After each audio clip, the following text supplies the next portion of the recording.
Yes, ఫోన్లు tap చేశాడు. ఏం చేశాడు మరి? ఎందుకు ఓడిపోయాడు కేసీఆర్? మరి ఎన్నిసార్లు కోర్టులో ఓడిపోలేదు కేసీఆర్?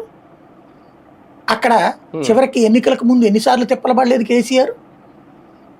మరి ఫోన్ ట్యాపుల ద్వారా ఏం సాధించినట్టు ఆయన? ఎందుకని రేవంత్ రెడ్డి వ్యవహారం తేల్చలేకపోయాడు? ఎందుకని రేవంత్ రెడ్డి నిన్ను రాహుల్ గాంధీని చెడగొట్టలేకపోయాడు? ఎందుకు ఉత్తమ్ కుమార్ రెడ్డి నిన్ను రేవంత్ రెడ్డిని కలపలేకపోయాడు, చెడగొట్టలేకపోయాడు? కాబట్టి అవి దాంతో ఏం సాధిస్తారు?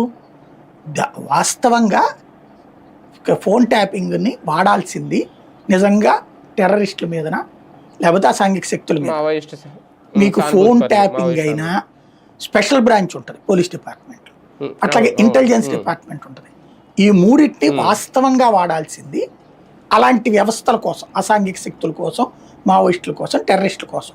కానీ నేను జర్నలిజం ఫీల్డ్లోకి వచ్చినప్పటి నుంచి చూస్తున్నా, ఈ విభాగాలలో ఒక వర్గం అది ఉంటుంది, ఒక 10 to 15% ఉంటారు. అది 85% ప్రభుత్వాలకి రాజకీయ ఫీడ్బ్యాక్లు ఇచ్చే లేదా రాజకీయాల కోసం చేసే పనులే చేస్తారు.